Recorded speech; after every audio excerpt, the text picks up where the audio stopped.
So my name is Jean Bozman. I'm Director of Infrastructure Research at Neuralytix, which is a market research firm. Truth is, I actually know some of these folks up here, so this is going to be fun. Ken and Frank asked me to come here today to do a bit of moderating. Not quite a Troy Rose, but moderating anyway. And we're going to go over an area of great interest, following up actually on the other themes we heard from Alan and Ken, having to do with, all right, we have all these databases in the enterprise and in the cloud. How do we live with that? What do we do with that? So let me just start by saying that our touch point here is that the clouds fundamentally change computing, and most importantly, how we provision, consume, manage, and interact with computing resources. So we're going to focus on that, and of course that involves both SQL-based and non-SQL-based databases. So there's quite a lot facing the IT managers, and the question is, how do they cope with it? To look at this subject, we have 4 experts here, as you can see.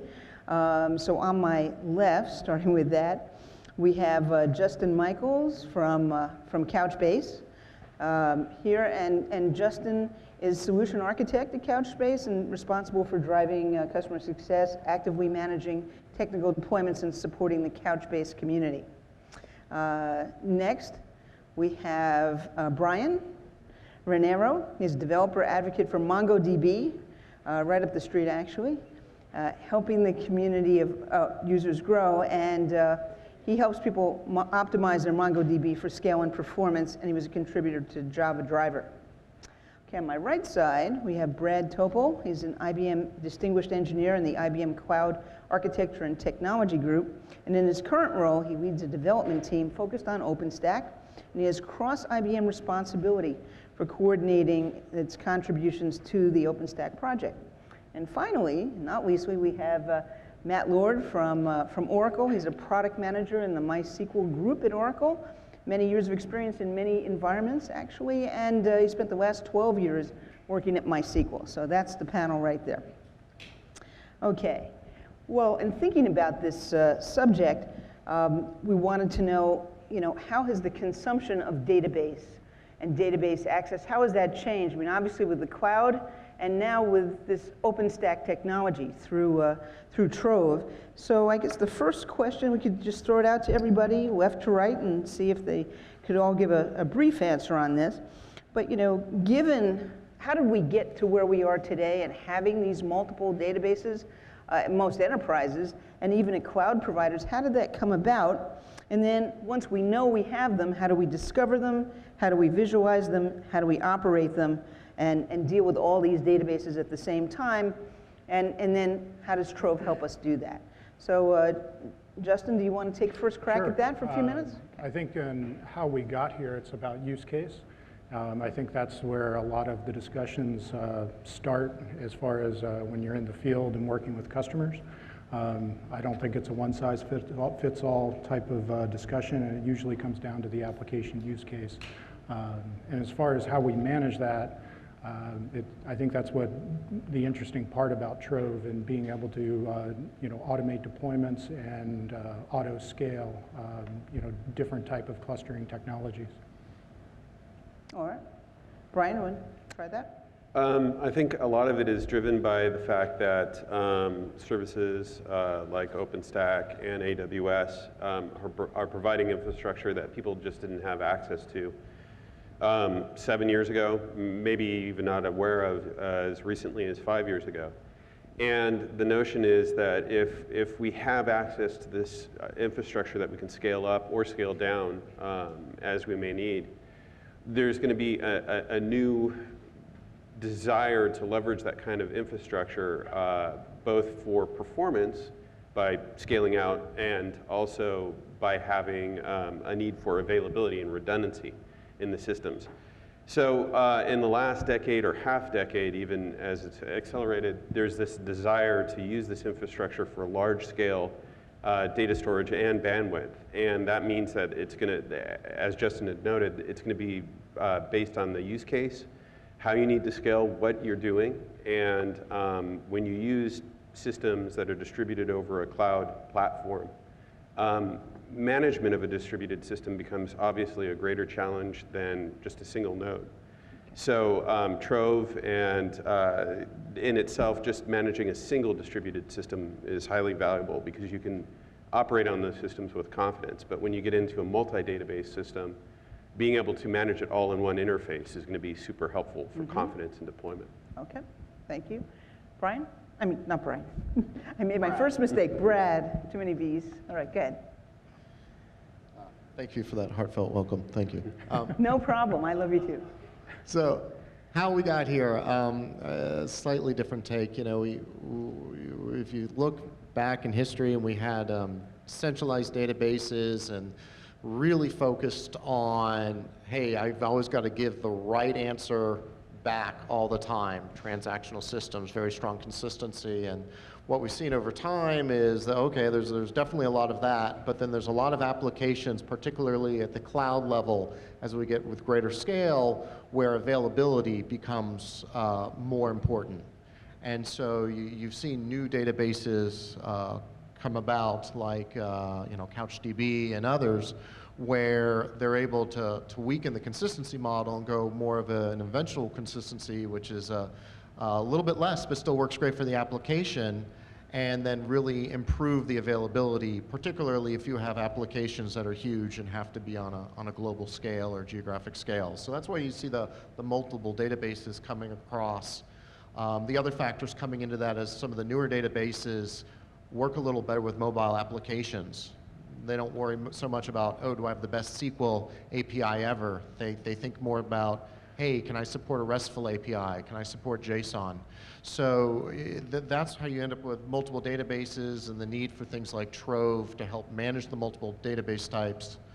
And then you'll start seeing that next level of people wanting ease of use. I want database as a service. I don't want to do all that work I used to have to do to administer and set up my pick your favorite database. I want to get scalability, availability, replication more for free. So, you know, that's the world we live in. Okay, Matt? Excuse me, I just want to say thanks again for chairing at the last minute. No problem. And a lot of people don't know, but you Yeah, I just ran down the street at the last to come minute, here. so Exactly. thank you. Exactly. Put on a jacket first. Yeah. I think a lot of people have already commented on the main points, but polyglot persistence is the norm today, I think, even for relatively small businesses. And that's partly because of the use cases. Each database server has its own strengths and weaknesses. Part of it may be about companies or products that you've acquired. Part of it may be your individual employees. They may say, well, I'm a MongoDB guy, so we've got to write this new application, so of course I'm going to use MongoDB. So over time, even relatively small companies end up with some MongoDB, some MySQL, some Postgres, some Couchbase, et cetera. Some Oracle, some DB2. I think the bigger organizations have virtually everything across their organization. So the ability to have a single unified method for dealing with those is pretty valuable because each database server has its own way to manage configuration variables, its own way to start up and provision a new instance, to do upgrades, to do monitoring. And so to have to learn all, the monitoring tools and everything else for each individual database server can be a bit of a challenge for an IT organization. So if you can abstract that, provide a single interface for managing instances, starting them up, managing configuration files, accessing log files to do debugging and monitoring, it's pretty valuable. And I think that's where Trove has a lot of value. So at the cloud level, obviously, you want to be able to allow your internal organizations to provision a new database server. And say, hey, I want this. So instead of in the past, they had to call up Joe or Emily in the hardware team and say, hey, I need this 4-socket box with these. I have these hardware requirements, and 2 weeks later you'd get it and you'd set it up with all of your software. Now you can say, just with a couple clicks, say, hey, I need 32 vCPUs, I need this many IOPS, and you have it all going. And now Trove builds on that to say, well, I also want that to be used for MySQL 5.6. and I wanted to be part of a replication group and so on. So Right. I think there's a lot of value in that.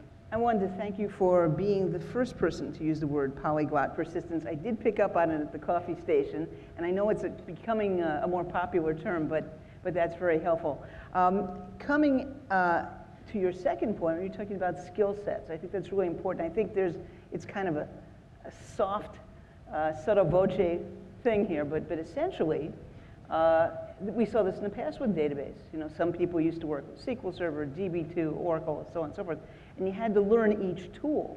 And I think what we're hearing here with Trove is that's going to make that easier. It's going to make it more unified and give you a kind of a leveling type situation for people in the enterprise. Brad, did you want to comment on that in terms of the skill set and how having a tool like this might be helpful? Well, yeah. Anytime you have a tool that's going to allow you to plug in a whole bunch of different databases, say into an OpenStack infrastructure, and provide you a uniform interface, that's going to make life easy. And you know, it also takes care of a lot of nasty details as you try and virtualize out. So a big advantage of Trove when you build these images is it handles the attaching and detaching of the block storage, so people don't do silly things like run their database just as the image and everything disappears when the image goes away or whatever. So a lot of details hopefully going into place to give you that uniform ability to manage the different databases. And there's that tension of how much can I do with a single unified interface? When do I have to call back out to the database's actual user interface for specialized things? And the challenge for Trove is to figure out that balance, so it's providing that enough uniformity and value to make everybody's life as best as we can. And do I get any credit for saying polyglot persistence as the second one? You do. All right, You do. I'll take it. That's great. I'll take it. Thank you. Thank you. And over here, would you like to comment on some of these points about, skill set, unified management, that sort of thing? Yeah, absolutely. I think that the day-to-day management is, of course, going to be a lot easier when you think in terms of interfacing with all of these database technologies in one spot. But implicit in this, too, is that if you think about traditional DevOps or Dev and Ops, developers adopt new technologies with verve, with glee. And then operations is more along the lines of, well, my priority as an operations guy is to make sure that the system is stable, and therefore I may not be so happy to adopt new technologies. An important part of this ability to monitor all of your database systems from one interface is the idea that the ops load is decreased or simplified because you don't have to manage multiple management systems, multiple monitoring systems.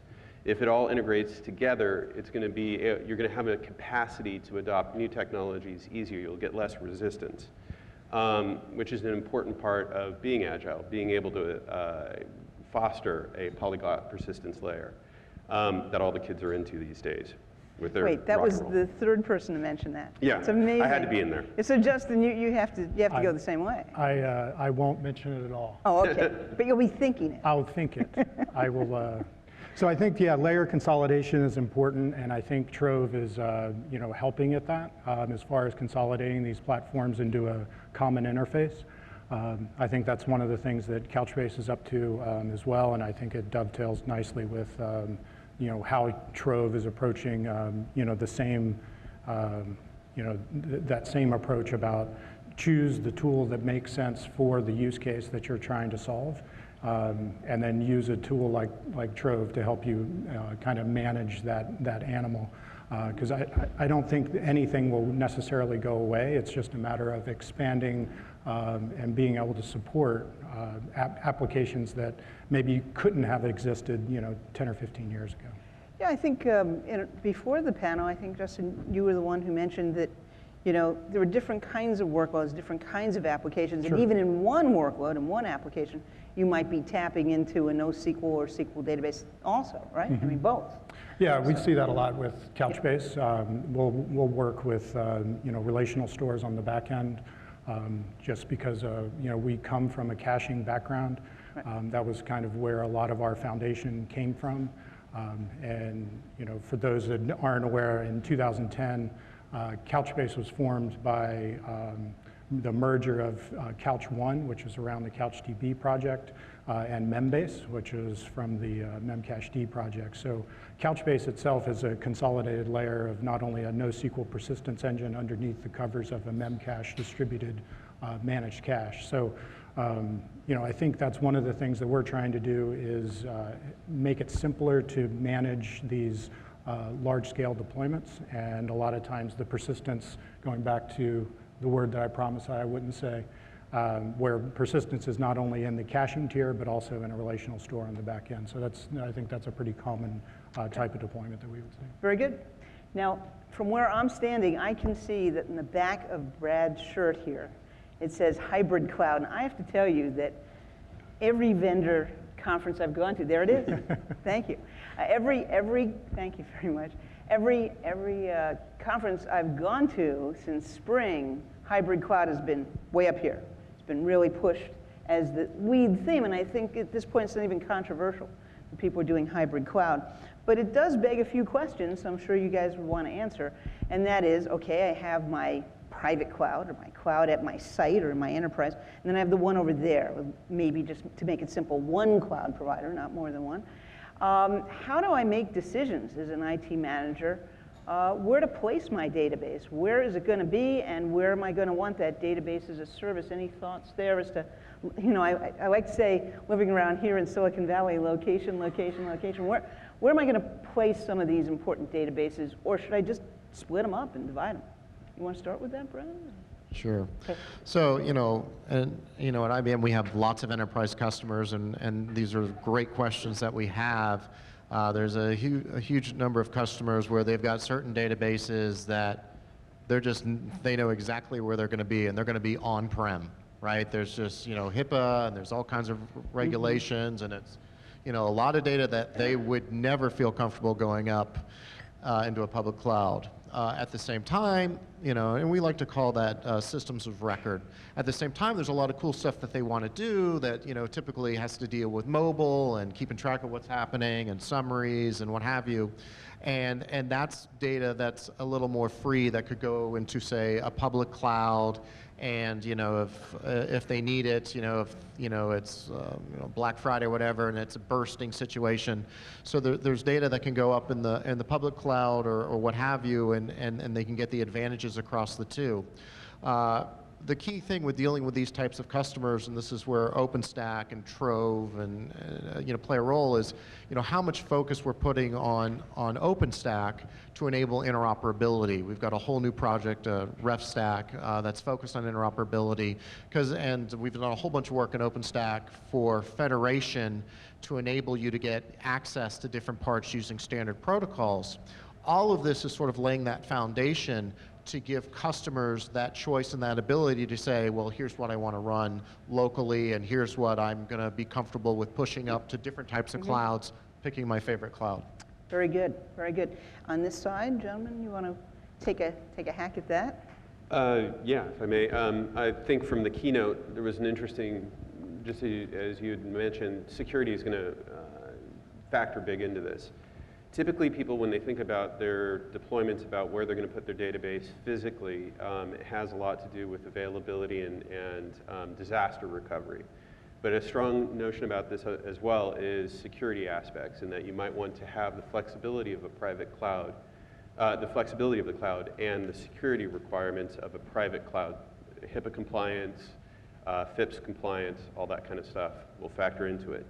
But again, the same notion is that when we talk about a cloud, that infrastructure needs to provide us with the amount of availability and failover that we need for our application. Not all applications need to have high availability. Not all of them need disaster recovery. But if we think about the kinds of applications that were described in the keynote, what would become known as systems of integration or systems of engagement, that users are out there and they're doing competitive pricing, they want engagement with the application, they want it to be context relevant, they want it to be respondent to where they are and what they're doing at that time. They're not going to necessarily tolerate a downtime for maintenance or a downtime because the data center in the middle of a network partition. Right. So that'll factor into that as well. And Justin, do you want to add to that? or- Yeah, the always-on challenge is definitely, I think, another reason for the large number of vendors that in this space, I think, as well. Trying to provide that always-on, never-down type of capability, but at the same time, making sure that the data that is most important to the business is secure. Those are oftentimes competing challenges, and trying to make sure that the data is synchronized, but also geographically available. I think that's another area where OpenStack could potentially help facilitate, and also keep things in sync between a lot of these different platforms. Right. This is an exciting area. In fact, I've been sort of a HA advocate for quite some time, and I just wrote a link, just to throw that in, on the Neuralytix website about 3 things that will never go out of style: high availability, quality of service, and security. As we can see, it came up organically here. So even though we have brand new databases, we're changing things, we're using the cloud, these illities keep coming up, and I think it's just something that as long as you have IT, you're going to have these requirements. And I'm glad it came up in context of the discussion on hybrid cloud as well. I just want to shift gears a little bit, going back to the slides that were up earlier about how quickly database as a service is growing. It's growing quite rapidly. As I looked at the slide, it looked like it was going from $1 billion to an estimated $2 billion a year worldwide. That's really fast. I just want to throw it out to the panel. Where do you think this is going? Not as an analyst, but in terms of the customers you see, how are they going to apply database as a service? Let's say in the next year or so. What do you see there from your customers? Why are they going to that? I could. Anyway? You have the hybrid cloud shirt. I do. We're seeing a lot of excitement with database as a service, and in a variety of places. We see it at the platform as a service layer. So at IBM we have a platform as a service based on Cloud Foundry. It's called Bluemix. And it's one of these things where as a developer, you just have to write your small piece of stuff, and there's a whole bunch of services out there that are RESTful based that you can go to the registry and use, and they're all born on the cloud, which means they're all ready for themselves to be scaled. So you get your little piece out, you push it out, you're up and running, and then if you need more scale, you click a little button and boom, the number of service instances go up. Really seeing a lot of traction there for database as a service. So that's one place we see it. And then the other thing you see is the convenience. So if you look at where we have our really cloud database is Cloudant. It's based on Apache CouchDB, taking care of all the nasty stuff for you as that database as a service. So it's going to handle doing all the triple replication that you need, so you have your availability and what have you. It's going to do the auto balancing and the sharding.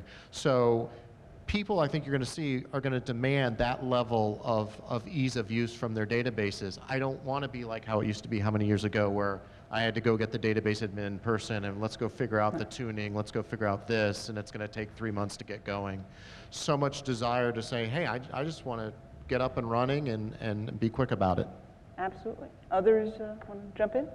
Well, in my experience, anybody who's not using database as a service is looking into it. They want to use it. It's enticing. It's for me, an easy way to think about it is if in the past, in order to have a cell phone, you needed to go and get hardware and software all set up in order to use it. And whereas now you can just consume it as a service. All you need to do is just call up AT&T or Verizon or whatever, and you get a service. Your usage is based on, or your usage is metered. You pay based on what you use, and that's enticing in the database world. So instead of having to go figure out what hardware I need, which is limiting in itself because you never know how fast you're going to grow.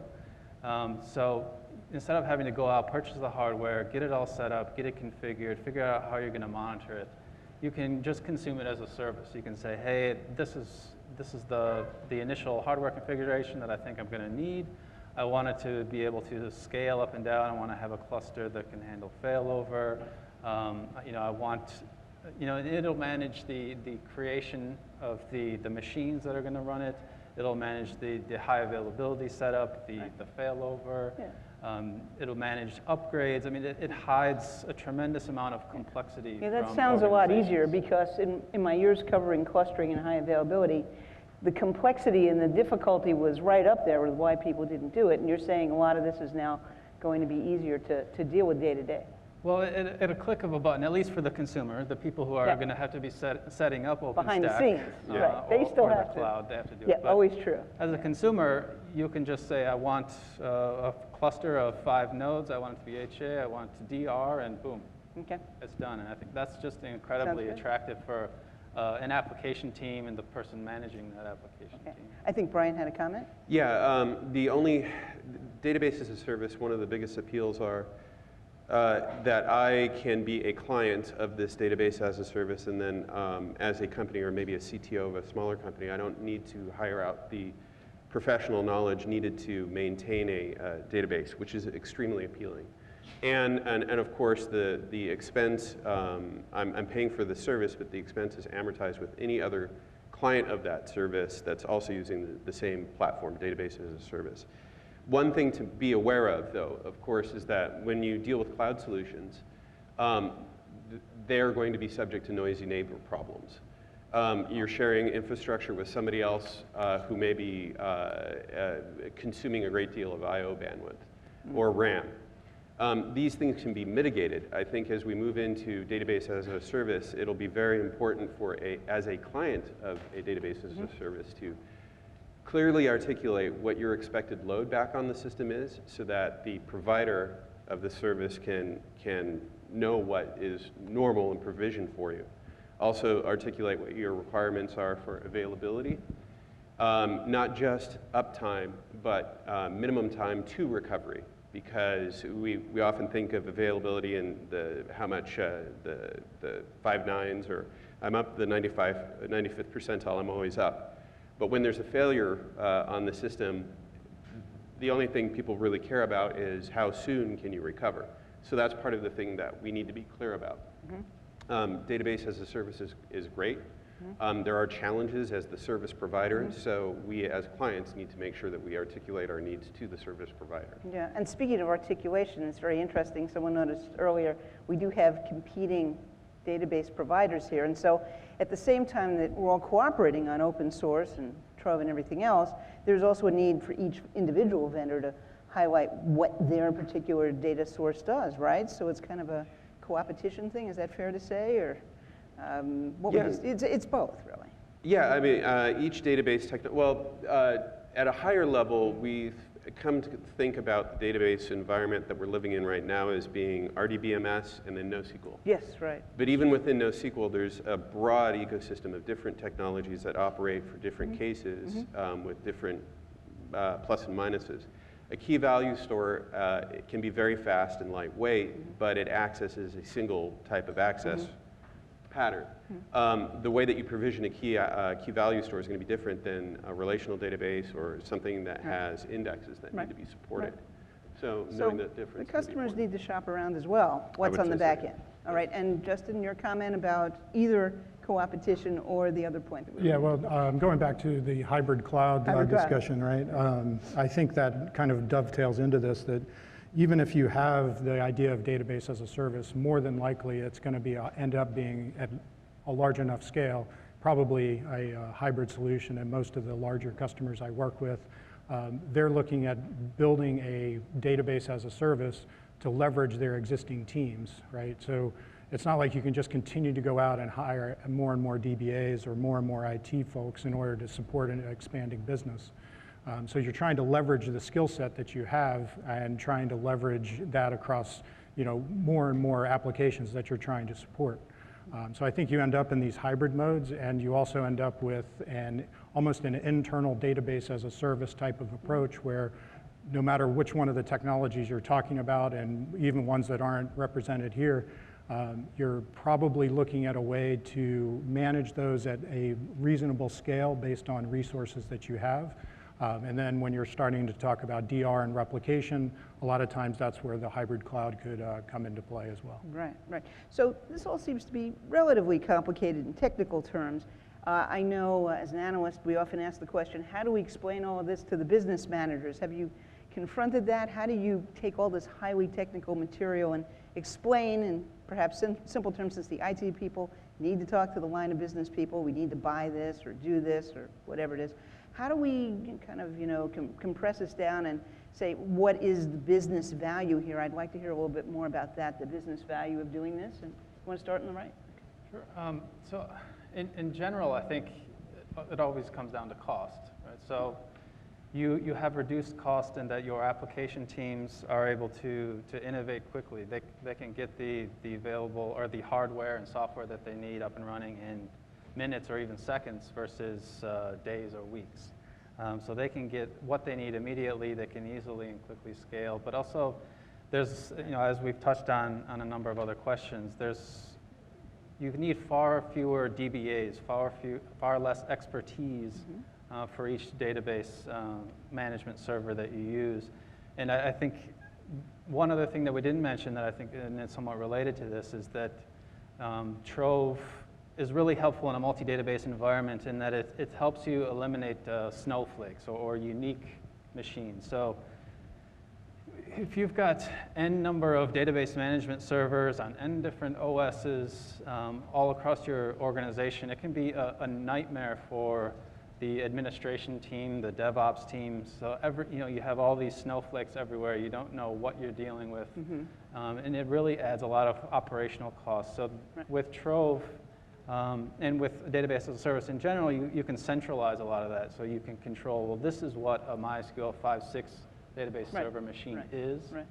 And I know that that's what it's going to look like everywhere. You're making that quick reference to no two snowflakes are alike. Yeah. So it's one off. So I don't know if I get points for throwing out another popular kind of marketing kind of late in the day here. What is it? But yeah, I think, the point is that it allows you, one person can say, okay, this is what a MySQL 5.6 or MongoDB 3 and so on server looks like.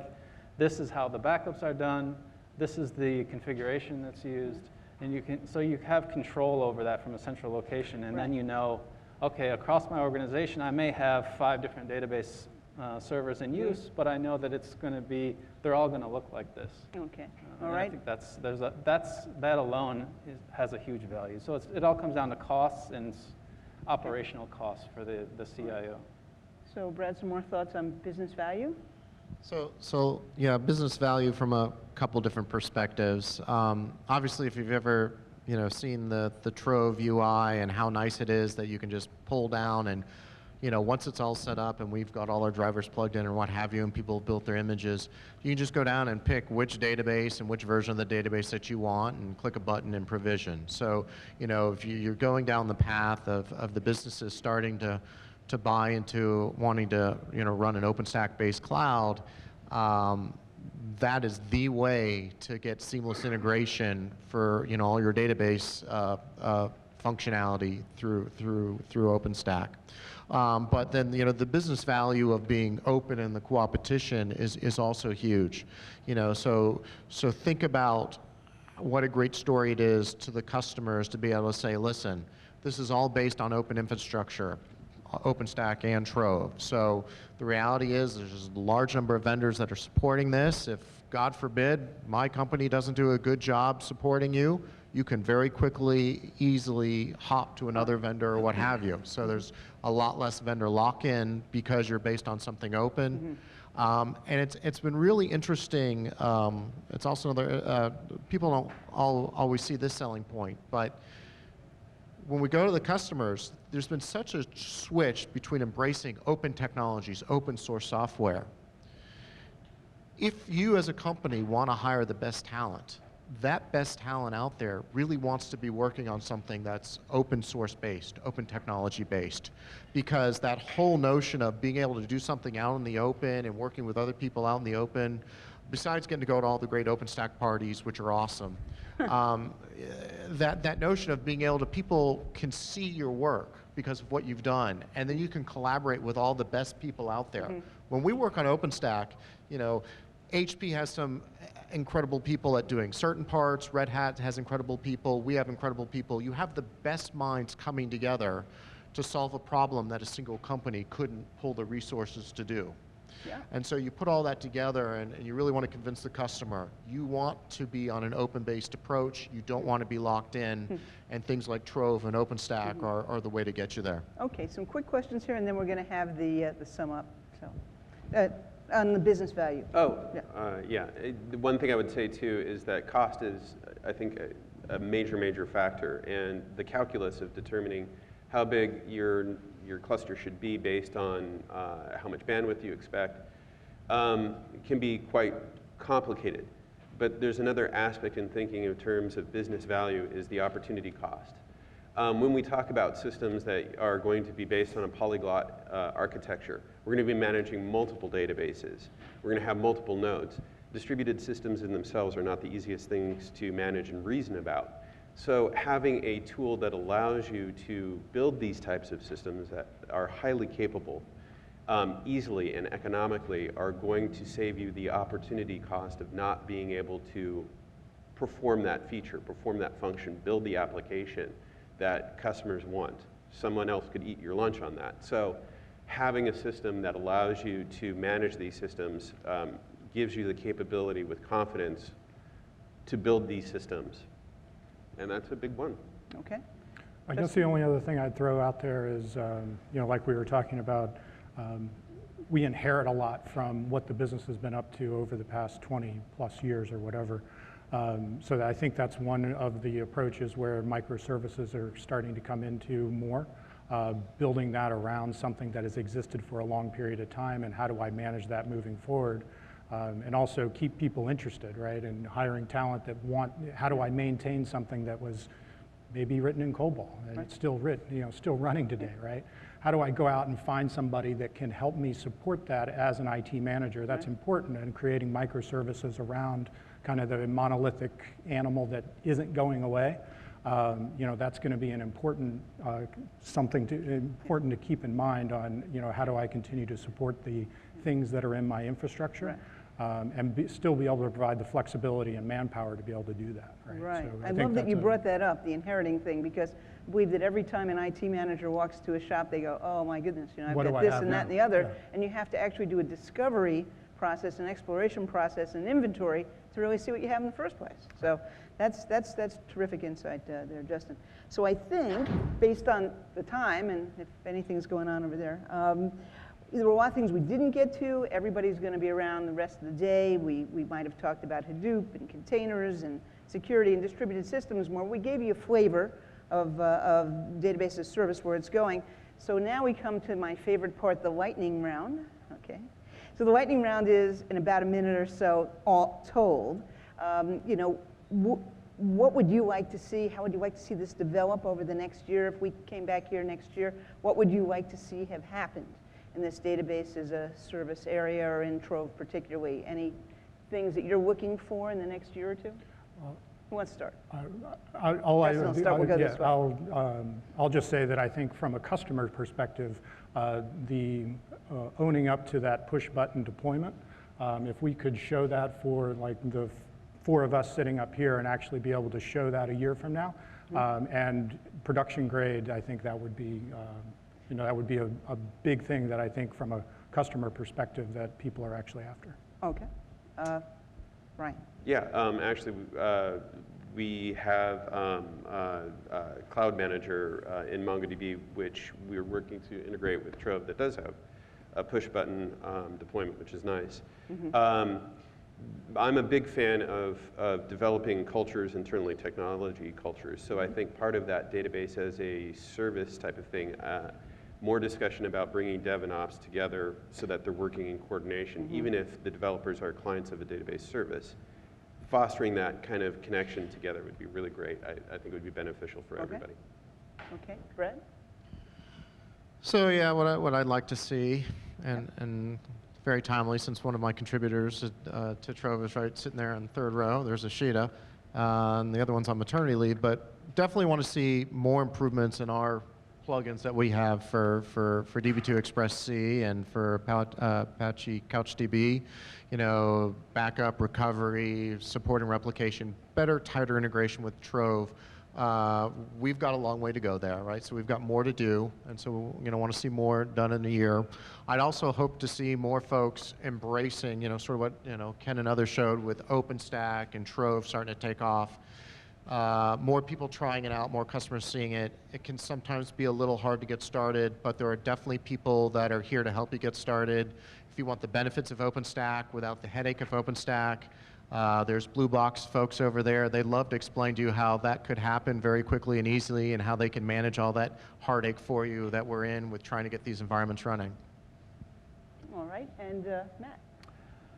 Well, for me, I'm excited to see what happens over the next year with Trove in regards to the building out the cluster API, adding support for additional guest agents that utilize it. Because up until today, anyways, it's largely been just single instance versions of whatever database it is. So I think what's really exciting is, and of course you obviously start there, but I think what's really exciting is as we build out on the cluster API, which I think in Kilo it's only MongoDB and Vertica, I think. But I know Liberty has support for, I think, Couchbase, some support for MySQL and Galera-based offerings. So I'm excited to see where we go over the next year in building out that cluster support so that people can leverage, a lot of the stuff we talked about was high availability, disaster recovery. So building out the clustering API and utilizing it for all the database servers is going to be a huge benefit. So things that never go out of style. Yeah. Right. Well, I want to thank all the panelists. They had terrific insights here. And as well, there were a lot of things that you might want to probe into. We have our break and we have lunch, the Hadoop, the containers, how to distribute things, where to place the databases, and security. So please feel free to do that, and we'll all be around the rest of the day. Thanks very much. We appreciate it.